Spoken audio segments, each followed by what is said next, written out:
So, I'm gonna be completely honest with you guys. I went to this show completely and absolutely blind, so I wouldn't be let down by what this show had to offer. And still, to this day, I don't understand why just every male character in Vampire Knight is basically a Louis Vuitton model in both appearance and voice. Now I know what you're thinking. Why is this jackass not talking about the anime yet? Well, I'm about to. Just let me get something off my chest. In my personal, if not professional opinion, reverse harem anime is icky. Simply because, for no reason at all, you have literal supermodels pinting after some of the most bland girls on the planet. And before you even speak, regular harem does not do the same thing. I'm not even going to explain it to you. I shouldn't have to. And now, with that out of the way, we can finally talk about our bully victim for today. The extra bland and possibly dumbest girl in all of Gateway anime, Yuki Cross. Yuki attends the school Cross Academy, a school where during the day, normal students go to class, and at night, fucking vampires. Why? I don't fucking know. But these vampires have a twist to them. These vampires in particular are literally just wizards with a blood kink. This guy has ice powers and this dude can make fire. All we need now is some big-breasted women, and we can call this the spoiled milk version of Fairy Tail. Now, let's get into the meat of today's video. And that is how Yuki Cross became my most hated protagonist in all of fiction. And I watched Redo of Healer. That's right, this fucking scumbag is higher on my anime protag list than this absolute buffoon. Then why don't you increase the number of people in the disciplinary committee? All I got is this girl and she's useless. Now, why do I hate this girl so much? Well, let's learn a little about her, shall we? She's a student, she's part of her school's disciplinary committee, and she'll even let you suck her blood if you ask nicely enough. Huh? Not like she'll really fight you back if you don't ask honestly. What? No, like seriously. The amount of times she's almost or has gotten herself sucked on without consent is staggering. So her job at the school is to literally keep the nearly entire female student body at bay while these vampiric Calvin Klein models walk to their class. And she can barely do that. And then there's this guy, Zero, who is basically sort of like a guard and also sort of a brother for Yuki. They fucking grew up together type of brother. So later on, you find out that Zero is a vampire. But even though he's a vampire, he still tries to, protect her. Sometimes. Yes, your eyes do not deceive you. Zero ends up chomping on Yuki. He was drinking that sweet, sweet, unsalted, flavorless female protagonist juice. Honestly, one of the most disgusting things I've seen in this show is that they make drinking blood, like, sexual. It's weird. It's like that one anime where that little girl ate out her brother. Wait, no, sorry, I messed up there.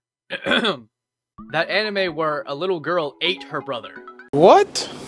I mean, look at this. Like, you're not phased or in pain at all? Bitch, you're lying. He's biting your neck! You're bleeding!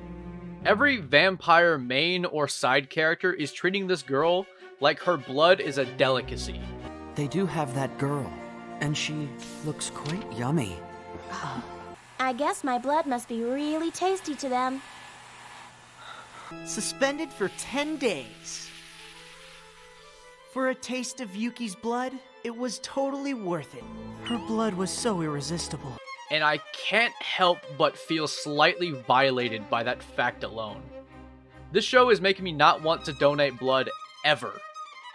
So after that whole debacle, we see Zero slowly descend into madness as he's basically turning into a full-fledged vampire, what they refer to as level E. And Yuki, being the ever so helpful yet absolutely small-brained protagonist she is, she stupidly offers her flavorless and probably unseasoned blood to him. A vampire who is hungry. That is like giving Coke to a cokehead. Zero, drink my blood. You'll feel better. Even if only for a little while. Please don't. I can't. Come on. Come on, baby. I just want out.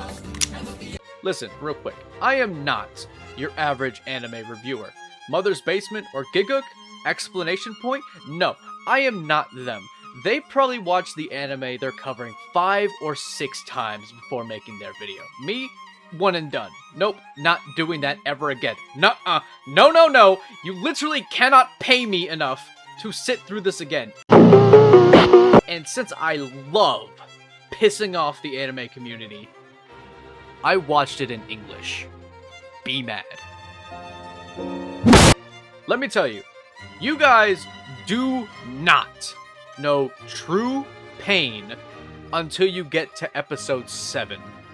Listening to Yuki as a child say this fucking guy's name over and over again is maddening. This world shall know pain. Almighty push! Kaname!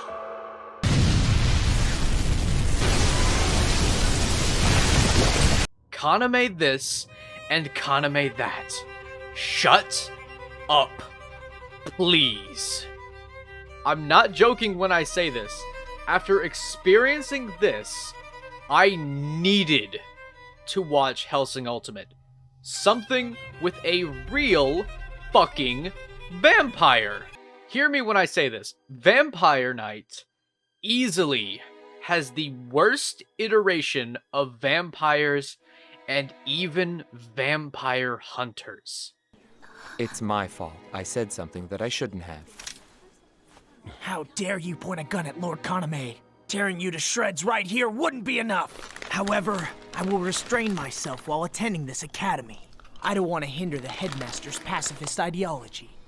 But never forget, our respect for one person is what keeps us at this school. You see this world-renowned vampire hunter right here? He is totally fucking useless. He doesn't do anything the entire season. Unless you count catching a knife with a book or catching a sword with his shoulder, anything noteworthy. Personally, I don't, but I'm no one to pass judgment. Just kidding, I will judge the fuck out of you if this is your favorite anime. Because that means your taste is trash. Alright, so listen. We are almost done with Season 1. And just now, after what feels like a fucking eternity, we finally have a main antagonist to the story. No, seriously, you hear absolutely nothing about a villain or antagonist in this story until about episode 9. And TLDR, she kinda sucks. Get it? Oh, brother, this guy stinks! Shizuka Hio is the vampire who turned Zero into a vampire. He was a normal human, but this girl slaughtered his family and made his brother, who was a little bit too close with him, turn on Zero. And now, that very same brother wants to kill him. Why? Who knows? I didn't care enough to listen. I just wanted it to be over. Now, any normal person would be understandably mad at the person who, you know, killed your family, right? So that begs the question, why are you, Yuki, of all people, protecting the woman who killed Zero's family.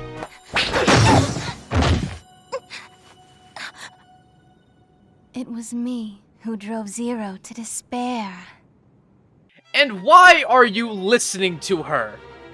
Why are you just letting her get that close to your neck? Why are you so fucking stupid? That seals it. Yuki is the worst protagonist I have ever seen. Without a doubt in my mind. It is a true rarity to watch something and not have at least one likable character. But truly and justly, I hate everyone in this stupid anime. Everyone who isn't Kaname, Zero, or Yuki is just useless. Plain and simple. The headmaster of this school is a current member of the Vampire Hunters Association, and he does fucking nothing! Rather than dealing with the problem at his school, he lets the vampire who simps for the most bland girl on the planet deal with the situation happening at his school. It's in Kaname's hands now. He has control of the night class. Even I, the headmaster, cannot interfere. You are a fucking joke. Get out of my sight. The moment Shizuka meets Kaname, the plot just ends. Because he has a nice little chat, a little talk no jutsu, and then one-shots her by putting his fist through her stomach. This absolute simp just cucked Zero of his win. Does he not know the #1 rule of revenge? You killed someone's revenge target! Sir, you've just committed a taboo. So you want to know how this revolting piece of garbage capped off their first season? Zero ends up finally going feral and reverting to level E. And he's just a straight up blood fiend now. And you see this guy Kaname? Guess what he does? He grabs him by his hair, then basically told him to stop being a bitch and drink my blood. And he does. That is how Season 1 ends. And with that, we can now finally go on to Season 2, where it all goes to shit. And let me tell you this, Season 2 starts off with a bang.